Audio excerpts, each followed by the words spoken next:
qu'est-ce que tu fais? Je croyais. Mais c'est mon béret. Mais ça tourne. Vous êtes sur Objectif Photo et aujourd'hui je suis avec mon ami Steph. C'est moi. Mais avant ça, jingle.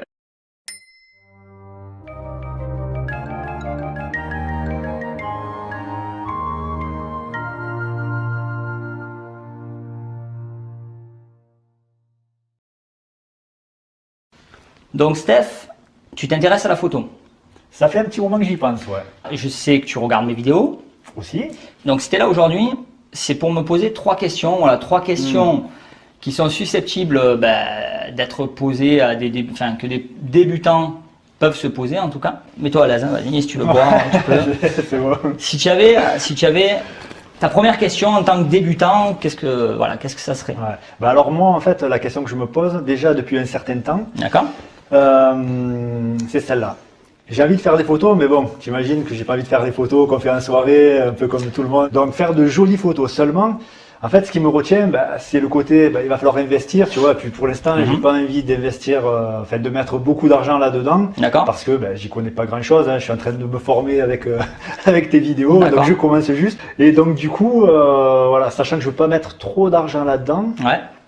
Est-ce que c'est possible de faire quand même de belles photos avec un appareil, du coup avec un budget Alors déjà, quand tu dis faire de belles photos, il faut bien comprendre une chose, c'est que c'est pas l'appareil qui fait le photographe. Ça, je l'avais dit dans une autre vidéo. Aujourd'hui, avec même un truc finalement très peu cher, tu peux arriver à faire de belles photos. C'est pas ça qui va t'empêcher de faire des belles photos. Ce qui t'en empêche aujourd'hui, c'est peut-être que t'as pas travaillé assez ton œil artistique ou des choses comme ça. Mais c'est pas ça qui va t'en empêcher. La preuve, elle est que sur Insta, je sais pas si tu as Insta.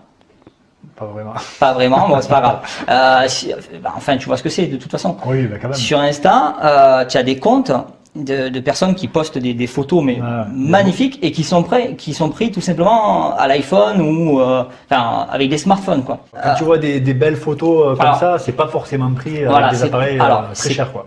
Exactement. En fait, tu vas pouvoir faire de belles photos, en tout cas des photos comme tu dis que pas tout le monde a, pas tout le monde prend, juste par la réflexion. Je t'invite à aller voir ma vidéo, tu sais, mais je crois que tu l'as vue, celle avec les 6 conseils. Je les ai toutes vues. Voilà, alors je t'invite à aller la revoir. Voilà, je laisserai un lien juste là. Et voilà, ça c'est le genre de conseil qui va te permettre de faire de meilleures photos. Que tu aies un smartphone ou que tu aies un appareil haut de gamme, ça changera rien. Tu vois ce que je veux dire? Ça va vraiment être l'œil qui va faire que. Alors après, je dis pas, selon ce que tu veux prendre en photo, effectivement, tu vas être obligé d'investir dans du matériel. Si par exemple tu veux prendre la Voie lactée, je sais qu'il y a des smartphones qui le font déjà. Qu'il y a possibilité d'avoir des photos de la Voie lactée avec un smartphone. Mais c'est pas ouf quoi. Tu vois ce que je veux dire? Il va falloir investir dans du matériel. Maintenant, honnêtement, pour répondre à ta question, donc est-ce qu'il faut du matériel cher? En gros, c'est ça que tu me poses une question. Non, il ne faut pas du matériel cher. Enfin, en tout cas, pas forcément pour faire de belles photos. Ce qu'il te faut, c'est plutôt travailler ton œil et ton approche artistique, ta composition, tout ce qui va faire en fait que ta photo, elle va être intéressante, tu vois, et qu'elle va être différente de ce que tout le monde fait. Et bon, dans l'idée, on n'est pas obligé de faire 1 million de réglages pour faire une belle photo, quoi. Alors exactement, encore une fois, les réglages vont t'apporter vont exprimer ta créativité. D'accord? Donc si tu veux par exemple beaucoup de flou, voilà, je reste sur quelque chose de très simple en fait finalement à expliquer, parce que ça, la plupart sur la chaîne comprennent ce que c'est que la profondeur de champ. Si vous comprenez pas, je vous laisse aussi un lien dans la description. Le flou d'arrière-plan, t'en veux ou t'en veux pas, il faut savoir faire ce réglage là, tu vois. Maintenant, si tu shootes en automatique, c'est-à-dire que vraiment tu achètes un super appareil et tu shootes en automatique, ça veut pas dire que tu vas pas prendre une belle photo. Ta photo, elle peut être très bien. Ça veut juste dire que tu vas être contraint de te plier à ce que l'appareil a décidé pour toi. Tu vois. Je comprends. Vraiment, faut vraiment comprendre. Comme je le disais dans ma première vidéo, moi, tu vois, j'ai mon oncle Ben. Il est super doué pour faire du riz. Sur le coup, je me suis dit, te connaissant, il y a quelque chose là derrière, tu vois. Non, mais tu vois, il est, C'était pas net, quoi. il est super bon pour faire du riz. Ouais. Mais par contre, voilà, tu peux lui donner le meilleur appareil photo du monde, il sera incapable de faire déjà une bonne photo et puis autant, elle sera même pas bien exposée, quoi, tu vois. Mais elle colle jamais. Incomparable et toujours incollable. Ça va? Est-ce que tu as des questions par rapport à ça? Non, alors moi, oui, alors ça se rejoint quelque part. Vas-y, En dis-moi. fait, moi, c'est vrai que ce qui m'attire dans la photo, c'est plutôt le paysage. Tu vois, D'accord. pour l'instant, en tout cas, photographier des personnes, ça m'intéresse pas trop. Ouais.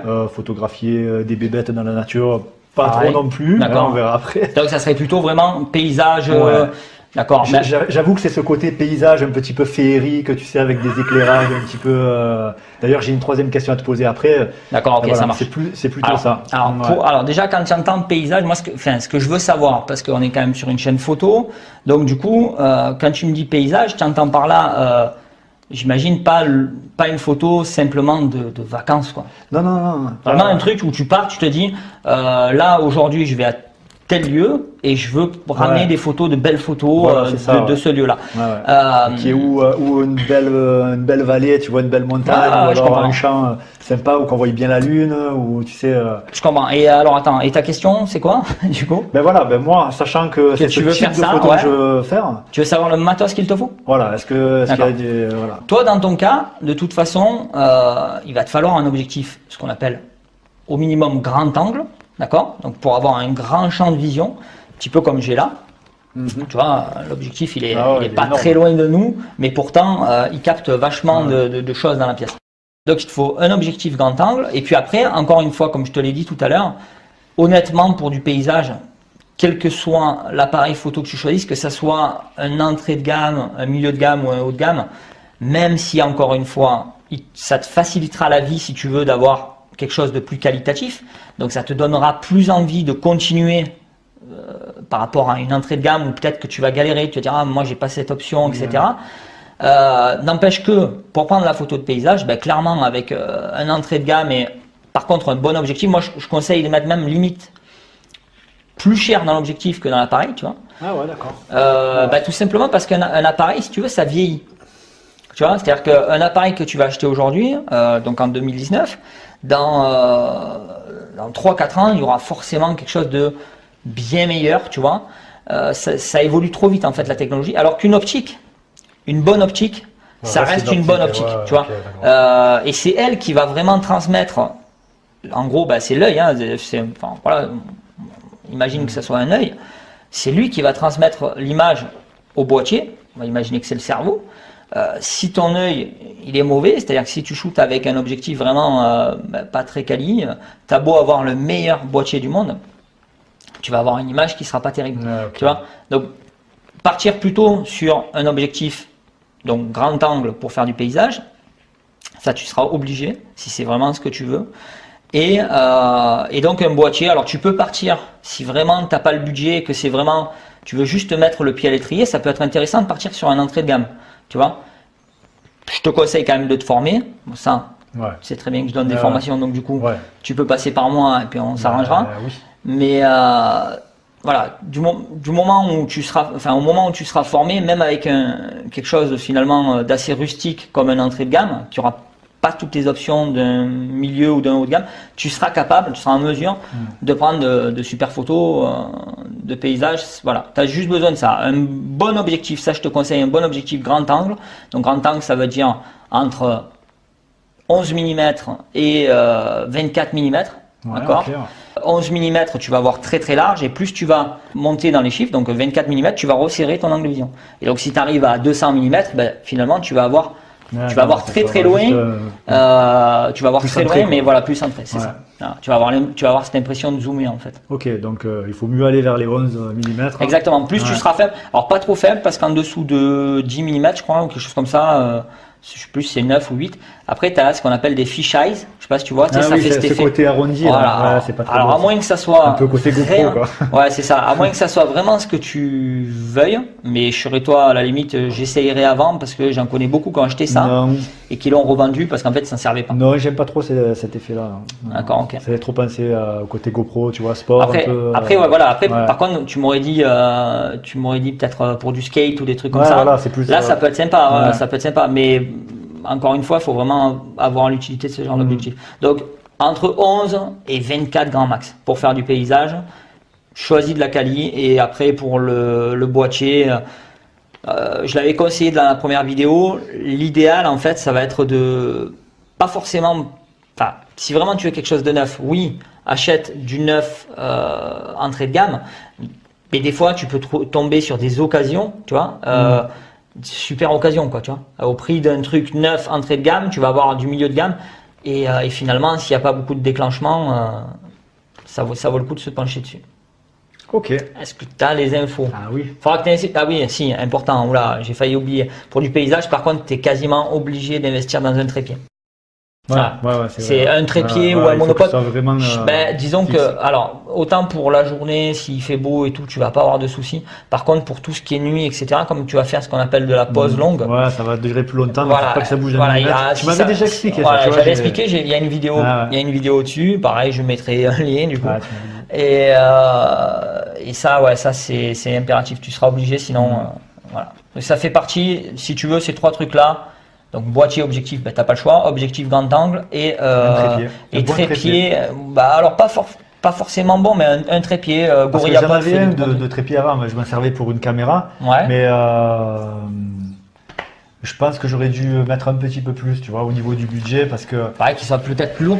ouais, exactement. En fait, il Voilà. était tellement léger que Mhm. dès qu'il y avait une vibration, enfin, dès qu'il y avait un truc, enfin, on le ressentait dans le. Regarde là, le trépied sur lequel est la caméra, c'est un trépied qui vaut 50 €. Honnêtement, j'ai shooté dehors et tout, ça bouge pas quoi. Tu vois ce que je veux dire. Donc ouais, enfin voilà, c'est un budget. Sinon tu as le Gorilla Pod. T'en as pas mal de ça? Non, j'en ai pas, mais je vois ce que c'est. Gorilla Pod, Ouais. tu investis un petit, c'est plus cher en plus, c'est encore plus cher que le trépied Manfrotto que j'ai là, mais je crois que j'ai payé 70 €. Par contre, ce qui est bien, voilà, effectivement, quand tu es dehors et tout dans la nature, ça peut Ouais, être tu bien peux sur les le mettre rochers. et n'importe tout. où, Ouais, attraper sur un arbre. Exactement, ouais, tu Ouais, peux ouais. l'accrocher où tu veux, franchement c'est top. Pratique, ouais. Alors ça c'est bon, ok. Ça c'est bon, je retiens. Maintenant, alors il y a une dernière question que je voulais te poser, Mike. Je t'écoute. Tu sais, quand on voit des photos de paysages, souvent, en fait, Ouais. ça donne vraiment un aspect, c'est ce que j'aime bien en fait. D'accord. Un aspect un peu irréel, tu sais. Et Ouais, donc je vois. du coup, je me doute qu'il y a de la retouche photo derrière, parce que peut-être je me trompe, hein, peut-être que c'est des effets de lumière naturelle, tout ça, mais en tout cas, quand je vois certaines photos, Ouais, mais je vois très bien en fait de quoi tu parles. Je vais te montrer, juste tu me dis si c'est Ouais. bien ça, parce que sinon ça sert à rien. ouais. On va regarder avec l'iPad. Ça fait pas trop le gars qui a un iPad. un peu. Est-ce que c'est ça du coup? Ouais, voilà, ouais. Ouais, Bon. ce genre de photo. Ok, ouais. donc je vous mets une photo là en fait, voilà, comme ça vous voyez. Et ta question c'est pour faire ce genre de choses? Ouais, j'imagine qu'il faut retoucher un petit peu. Donc, Alors. j'ai entendu parler de Lightroom. J'ai entendu Ouais, t'as parler fait, de- ouais. Ah ouais. Alors en gros, je crois que tu sais ce que c'est Photoshop. Photoshop, Photoshop, tu vois. oui, je connais Photoshop. Ouais. Alors, tu as Photoshop, Adobe, tu vois, Adobe, c'est Ouais. la licence. Ils ont fait donc Lightroom et Photoshop. Ouais. La différence qu'il y a entre Lightroom et Photoshop, c'est vraiment fait pour modifier. Tu vois, par exemple, tu veux incruster, je sais pas moi, la Tour Eiffel à l'arrière-plan, ou tu Ouais, vois, c'est du vraiment. montage, vraiment. Voilà, c'est vraiment du montage photo. Ouais. Alors que Lightroom, ça sert en fait à développer, à traiter ta photo. C'est du traitement photo. C'est-à-dire que c'est à ce moment-là où tu vas, grâce à Lightroom, que tu vas pouvoir choisir déjà si tu la veux en noir et blanc ou en couleur. Tu vas pouvoir la recadrer. Tu vas pouvoir choisir, comment dire, si tu veux que tes rouges, tu vois là on regardait la photo du coucher de soleil, bah, si tu veux que tes rouges soient plus prononcés, etc. Tu peux Et ça, sélectionner les teintes, tout ça. voilà, tu peux sélectionner Ouais. les teintes, tu peux sélectionner la couleur de la lumière. Tu vois, vraiment, tu peux jouer sur tout ce qui est sans modifier la photo, si tu préfères. Tu modifies vraiment la teinte et l'aspect artistique, tu vois, Ouais, d'accord. qui va faire en fait, en gros, que bah, c'est ta photo. Tu vois ce que je veux Donc dire? tu me confirmes quand même que la photo qu'on a vue là, Alors elle est un petit peu pas améliorée, quoi. retouchée. C'est pas retouché dans le sens où le mec il a rien modifié. Mais par contre il a accentué ce qu'on appelle la saturation. Voilà, la saturation et très probablement aussi la vibrance. C'est deux paramètres dans Lightroom en fait qui vont booster les couleurs. Alors ça plaît ou ça plaît pas. Il y a des photos, moi je trouve que ça va super bien, notamment voilà pour tout ce qui est photos de paysage. C'est encore une fois, c'est comment je pourrais dire ça. C'est vraiment la patte de l'artiste, tu vois. Chacun développe son truc. Il y en a, au contraire, ils aiment tout ce qui est désaturé, c'est-à-dire très peu coloré, un peu comme si l'image a été délavée, tu vois. Donc je mettrai une photo, je te montrerai tout à l'heure, je mettrai une photo là maintenant. Et après, il y en a, ils vont donc à contre-courant. Eux, par contre, ils préfèrent avoir des photos beaucoup plus péchues au niveau des couleurs, tout ça. Et ça, ouais, tu es obligé, si c'est ta question, oui, tu es obligé de passer par Lightroom. Alors, honnêtement, sur téléphone, Lightroom est gratuit. Et puis, c'est pas dit d'ailleurs que c'est un iPhone que tu as. Je pense que même dans ton iPhone, il y a genre un filtre, tu vois. Qui accentue la saturation. Tu as même, je te le dis, alors là ça va vraiment dépendre de l'appareil photo que tu vas acheter, mais un ancien élève à moi à qui j'ai donné une formation, il avait un Olympus, je mettrai l'info là. Là, juste là, tu vois, sur toi là. D'accord, voilà. L'info elle est là. Donc je mettrai l'info de ce que c'était. Mais lui, tu vois, il avait plusieurs filtres créatifs. Donc c'est souvent dans les appareils, tu sais, où tu as des filtres. Il y a plein de filtres. Voilà, sépia, noir et blanc et tout. Moi, je préfère le faire en post-prod, dans le sens où, donc notamment sous Lightroom, parce que ça te permet de voir les deux, tu vois. Parce que si tu l'as pris en noir et blanc et que finalement tu dis en couleur, j'aurais bien aimé la voir ou quoi, c'est trop tard, quoi. Tu l'as shooté, c'est fini. Et lui, donc, dans ses filtres créatifs, il avait un filtre, comment il m'a dit que ça s'appelait, genre apocalyptique ou un truc comme ça. Et ça, alors ça, d'un côté, ça saturait les couleurs, et de l'autre côté, ça rendait tous les nuages limite noirs, tu vois. Vraiment, ça faisait un effet dark et tout. Mais c'était sympa. Il aimait bien shooter comme ça. Alors après, tous ces filtres-là, finalement, tu peux les créer toi à l'aide de Lightroom. Maintenant, si vraiment, admettons, tu es posé sur trépied et tu es en train de prendre quelque chose en photo, rien ne t'empêche de prendre ta photo classique, tu vois, normale, et ensuite d'en refaire une, la même, tu vois, mais avec ton filtre créatif, histoire de voir un peu ce que ça dit, tu vois. D'accord. Tu peux très bien faire ça. Mais honnêtement, pour ce que tu m'as montré, c'est ça. Ouais, ça va être Lightroom et pousser les saturations, pas au max, mais copieux. Ouais. Ok. Copieux. Ouais, non, c'est ça. Ça va. Ok, est-ce que tu as des questions sur ce que je t'ai répondu? Non, tout est bien, j'ai bien compris. Ouais. Il n'y a pas de souci, j'ai bien retenu le truc. Du coup, je te vois dans pas long en formation. Ouais. Tu prends ta journée et puis on se fait une session photo. Ouais, avec plaisir. Ok, même si tu veux, à la limite, on peut même le faire avec mon appareil et puis. Tu me montres un petit peu. Ça peut être sympa. Ça peut être cool. Pour information, Steph a une chaîne YouTube qui s'appelle Permis Family. Voilà, alors celle-là c'est avec mon cousin, Permis Family. Avec Fab. Voilà, mon cousin Fab. Aloha. Alors nous, ça n'a rien à voir avec toi. Hein. Non, mais c'est juste pour passer l'info parce que voilà. Forcément, tu sais, des fois, on sait jamais, tu vois, quelqu'un qui regarde et qui dit ça peut être intéressant. Vas-y, explique. En gros, tu dirais que de toute façon, c'est sur la conduite. Voilà, nous c'est sur la conduite. En fait, je suis moniteur d'auto-école et donc du coup, avec mon cousin, on aide les gens qui ont des difficultés à réussir leur permis. Et donc ça, on le fait sur Permis Family principalement. Puis j'ai une autre chaîne. Et toi, tu as ta chaîne qui s'appelle Vidéo Permis.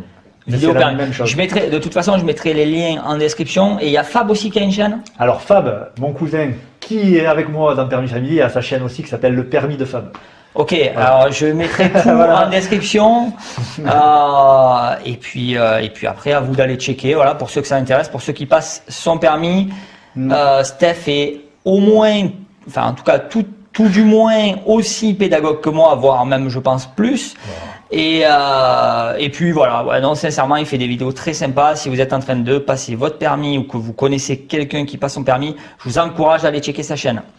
Steph, merci. Nous, on va aller boire un café. À toi. Ouais. Ou un thé. Un petit thé vert à la menthe, s'il te plaît. Ouais, petit thé vert à la menthe, s'il te plaît. C'est précis.